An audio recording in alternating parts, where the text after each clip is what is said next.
கர்த்தர் அதிசயங்களை செய்கிறார் ஊழியங்கள் வழங்கும் தேவ ஆலோசனை.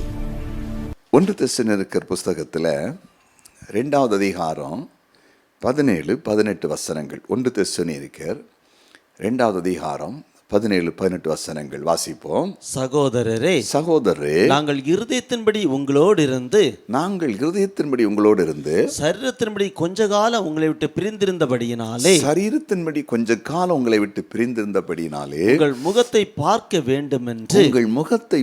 வேண்டும் என்று மிகுந்த ஆசையோடு அதிகமாய் பிரயத்தனம் பண்ணினோம்.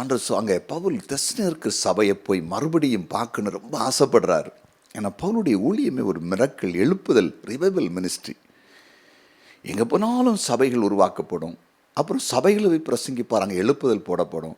இனி அடுத்தடுத்து ட்ராவல் பண்ணுவார், அடுத்த ஊருக்கு போவார். அதனால் அவர் ஏற்கனவே போன இடங்களை போய் பார்க்கறதுக்கு ரொம்ப ஆசை அவருக்கு. அந்த முடியாத பட்சத்தில் அவர் நிருபங்கள் எழுதுகிறாரு, கடிதங்கள் எழுதுகிறாரு. ஆனால் தெசலோனிக்கர் சபையை மறுபடியும் நேரடியாக போய் பார்க்கணும் அப்படின்னு அவருக்கு ரொம்ப வாஞ்சியாக இருக்குது. ஆனால் அந்த ஆசையை நிறைவேற்ற முடியாததுக்கு சாத்தான ஒரு காரணம் சொல்றார். அடுத்த வசனத்தை வாசிப்போம். ஆகையால் நாங்கள் உங்களிடத்தில் வர இரண்டொரு தரம் மனதாயிருந்தோம். நாங்கள் பல தடவை வருவதற்கு மனதாயிருந்தோம். பவுலாகிய நானே வர மனதாயிருந்தேன். சாத்தானோ எங்களை தடை பண்ணினான். நாங்கள் டீமா வர முயற்சித்தோம். கடைசி நானே வர பார்த்தேன். சாத்தான் எங்களை தடை பண்ண. இந்த தடை தேவனுக்கு சித்தமானதை செய்யும் போது பிசாசு வைக்கிற தடை. ரொம்ப கவனமாக ரெண்டுக்கும் வித்தியாசம் கரெக்டாக புரியணும். முதல்ல நான் ஒன்று சொன்னேன், பிழையாமுக்கு வந்த தடை தேவ சித்தம் அல்லாததை செய்ய போகும்போது வந்த தடை. அது தேவன் வைத்த தடை. இந்த தடை தேவனுடைய சித்தம். இது கர்த்தருடைய பிள்ளைகளை போய் பார்க்கறது நல்லது. ஒரு விசுவாச குடும்பத்தை சந்திப்பது நல்லது. சபையின் ஒரு குடும்பத்தை போய் பார்த்து ஜெபிப்பது நல்லது. நம்ம உருவாக்கின ஒரு ஊழிய களத்தை மறுபடியும் போய் பார்த்து பிரகாசிப்பது நல்லது. நம்ம உருவாக்கின ஒரு ஜெபக்குழுவை போய் தட்டி எழுப்புவது நல்லது. மங்கி எரிகிற திரியை அணையாமல் அதை மீண்டும் எரிகிறதுக்கு தூண்டுகிற தெய்வம் நல்லது. அதெல்லாம் நல்ல காரியம். ஒரு ஊழியத்தை பலப்படுத்துவது, ஒரு சபையை பலப்படுத்துவது, ஒரு ஜெபக்குழுவை பலப்படுத்துவது, பின்வாங்கின ஒரு மனிதனை போய் பார்த்து பேசி அவங்கள புஷ் பண்ணுவது, அதெல்லாம் நல்லது. இது தேவனுக்கு சித்தம் அல்லாத அல்ல. சாத்தான் குறுக்கே நிற்கிறான், சாத்தான் தடை பண்ணுகிறான். அப்போ நல்லா புரிந்து கொள்ளுங்க, இந்த பிசாசு சில விஷயத்தை டைரக்டாகவே தடுப்பான். அதுவும் ஆவிக்குரியவங்களுக்கு நான் இன்னைக்கு ஜெபம் ஆரம்பினாலே சொன்னேன், கர்த்தருடைய பிள்ளைகளுக்கு முழு எதிரி பிசாசு தான். டைரக்டாக தடுப்பான். தேவ சித்தை நீங்கள் செய்ய நினச்சிட்டிங்கன்னா நமக்கு எதிரி ஒருத்தன் பயங்கரமாக நிற்பான். அதான் பிசாசு. இதெல்லாம் நிறைய பேர் சோர்ந்து போகிறாங்க. அவங்க என்ன நினைக்கிறாங்கன்னா, கர்த்தருக்கு ஒப்பு கொடுத்துட்டோம், தேவ சித்தம் செய்வோம், நீ நமக்கு எதிர்ப்பு இருக்கான்னு. எதிர்ப்பு இருக்கும், அது கடினமாக இருக்கும். பிசாசு அவன் கடினமாக என்ன செய்வான்னா நம்ம எதிர்க்க ஆரம்பிப்பான். டைரக்டாக இன்டைரக்டாக எல்லா வழியிலும் தடை பண்ணுவான். மனுஷனை எழுப்பி விடுவான். அது எப்படி ஜெயிப்பது? உடனே பயந்துடவா? பயப்படுறக்கல்ல. அதுக்கு தான் என்ன செய்யணும்னா, நம்ம ஜெபத்தை ஏறெடுக்க ஆரம்பிக்கணும். மன்றாட்டு ஜெபங்களை ஏறெடுக்கணும். அடுத்தது உபவாசித்து ஜெபிக்க பழகணும். இரவு ஜெபிக்கணும். யுத்த ஜெபத்தை பழகணும். எப்போவுமே நம்ம ஆண்டவர் சித்தம் தெளிவாக செய்துட்ருக்கணும். நமக்கு நம்பிக்கை வந்துச்சு, அந்த ரூட்டில் போகிறோங்கிற ஒரு நல்ல தைரியம் நமக்கு உண்டாயிரும்.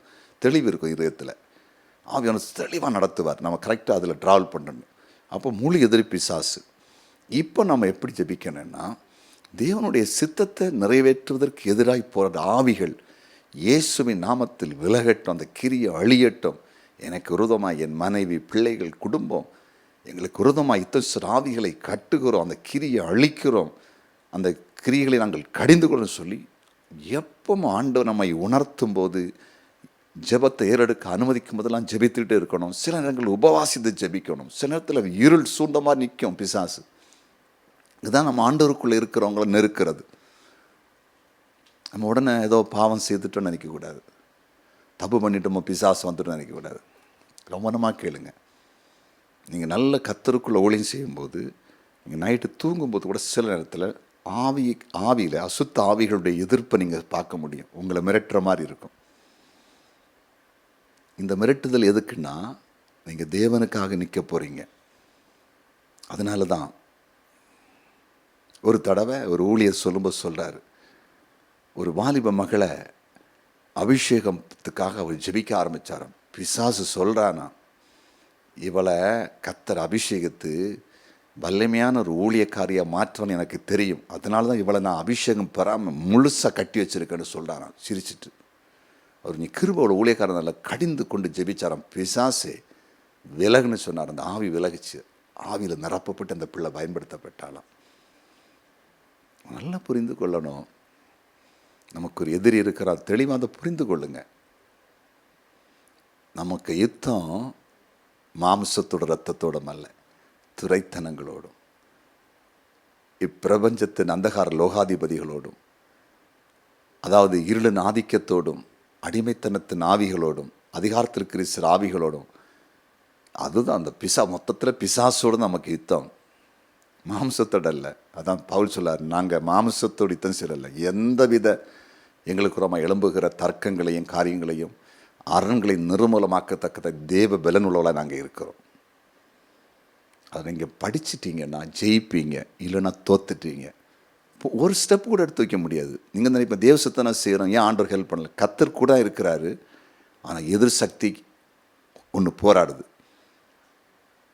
அது ஏன் போராடுது, ஏன் அனுமதிக்கிறன்னு கர்த்தருக்கு தான் தெரியும். நம்ம அவனை ஜெயிச்சு யுத்தம் பண்ணி தான் போனோம். அதுக்கு முன் மாதிரி கானானுக்கு நம்ம ஜனங்கள் இஸ்ரேலர் போகும்போது எப்படி பிரபலமான ராஜாக்களை அழித்து முன்னால் போகிறாங்களோ அப்படி தான் போனோம். மறக்காதீங்க, ஊழியர்களுக்கு கர்த்தர் பேசுகிறாரு, விசுவாசிகளுக்கு பேசுகிறாரு, பரிசுத்தவான்களுக்கு பேசுகிறார், நீதிமான்களுக்கு பேசுகிறாரு, தேவ தரிசனத்தை பெற்றுக்கொண்டவங்களுக்கு கர்த்தர் பேசுகிறாரு. புரியுதா? நீங்கள் ஒரு ஊழியத்துக்கு அர்ப்பணிக்கப்பட்டால் பிசாசு போராடுவான். ஒரு மீடியாவில் உள்ள வந்தீங்கன்னா போராடுவான். இனி ஒரு உடன் ஊழியராக வந்தீங்கன்னா போராடுவான். ஒரு பாட்டு டீமில் உள்ள வருவீங்க போராடுவான். அவங்கள உள்ளே இன்வால்வ் பண்ண விட மாட்டான். போராடி மனஸ்தாபத்தை கொண்டு வாக்கான், டயர்டை கொண்டு வருவான், குழப்பத்தை கொண்டு வருவான். அது பிசாசு. ஏன்னா சித்தம் செய்ய உங்களை கர்த்தர் பிரித்து எடுத்துட்டாரு. பிசாசு போராடுறான். அவனை எதிர்த்து அடிக்கணும். ஜெபத்தில் ஜெபிக்க பழகணும். ஆவியில் நிரம்பி அந்நிய பாஷை பேசி ஜெபிக்கணும். சபை ஆவிக்குரிய சபைகளுக்கு வந்தும் இன்னும் அபிஷேகம் பெறாமல் அந்நிய பாஷை பேசி ஜெபிக்க எத்தனை முரட்டாட்டம் உள்ள கூட்டம் கிடக்குதுன்னு சபைகளுக்குள்ள. சாதாரண பாரம்பரிய சபைகளுக்குள்ளே போய் ஆளுகை பண்ணுற மாதிரி காலுக்கு மேலே காலை போட்டு போயிட்டு இருக்குது. எதுக்கு? ஆவியில் நிறைந்து அந்நிய பாஷை பேசி ஆவியின் பலத்தோட கூட பிசாசு எதிர்க்க திராணிகளாய் மாற வேண்டாமா? அதனால் அப்போஸ்தலர் பவுல் சொல்லார் எபேசு சபைக்கு எழுதும்போது, நீங்கள் என்ன செய்யணும்? சத்துவத்தில் தேவனுடைய வல்லமையில் பலப்படுங்கன்னு சொல்கிறாரு. பிசாசு எதிர்க்கிற திராணி உள்ளவர்களாகும்படிக்கு மாறுங்கன்னு சொல்கிறாரு. எதுக்கு சொல்கிறாரு? பிசாசு உங்களை எதிர்ப்பான், அது எதிர்க்க நீ திராணி உள்ளவராக மாறணும். ரெண்டு காரியம் தான். ஒன்று, தேவ சித்தத்துக்கு மாறா போகும்போது கத்த தடுக்கிறாரு. அதுக்கு நம்ம ஒப்புரவாகி தான் ஆகணும். அந்த வழியை மாறணும், கத்த தடையை மாற்றுவார். ரெண்டாவது, தேவன் சொல்லதை செய்ய ஆரம்பிக்கும் போது பிசாசு தான் எதிர்க்கிறான். அது நம்ம வழி மாற முடியாது. எதிர்த்து அடித்து போயிட்டே இருக்கணும் முன்னால். அது யுத்த காலம் மாதிரி தான். ரெண்டு நாடுகள் மோதும்போது பலம் படைத்த நாடுகள் எதிர்த்து போயிட்டே இருக்கும். அரசாங்கமும் தீவிரவாதமும் மோதும்போது அரசாங்கம் முன்னேறி தான் போகும். அடித்து நொறுக்கிய தூர கீழே நிற்காது. அது வீழ்த்திய தூர அவங்க நிற்க மாட்டாங்க. அதுக்கு என்ன செய்யணுமோ அதை செய்தே ஆவாங்க. அதுதான் உலக சரித்திரம். அதே போல் தான் நம்ம சத்துரு அவன் தீவிரவாதத்தை போல் எப்போவுமே நம்மளை விழ பண்ண பார்ப்பான். அதனால் நிறைய நம்ம ஊழியர்களுக்காக கூட விழித்திருந்து ஜெபிக்கணும். உங்கள் சபை பாஸ்டருக்காக ஜெபிக்கணும், குடும்பத்துக்காக. நம்ம சத்துருவை எதிர்த்து போராடி அவனை கிரியை அழித்து தேவராட்சியத்தை கட்ட நிற்கணும். நல்லா போராடுவான். அவங்களுக்காக நம்ம திறப்பில் நீர் ஜெபிக்கணும். புரிந்து கொண்டீங்களா? தெளிவாக புரிஞ்சிட்டிங்களா? தடையை பற்றி சரியான கரெக்டாக வழக்கம் கொடுத்தார். ஒன்று தேவனால் உண்டாக்கப்படுகிற தடை, இன்னொன்று பிசாசு உண்டாக்கப்படுற தடை. தேவனால் உண்டாக்குகிற தடை தேவ சித்தம் செய்யாத பொழுது, பிசாசனை உண்டாக்குகிற தடை தேவ சித்தம் செய்யும்போது. தான் சிம்பிளாக சொல்லிட்டேன். தேவ சித்தம் செய்யும் போது தேவன் தடுக்கிறான், தேவ சித்தம் செய்யும்போது பிசாசு தடுக்கிறான். ரகசியத்தை போய் இது ஒரு நாள் மறக்காதுங்க, எழுதி வச்சு நோட் பண்ணி வச்சுடுங்க.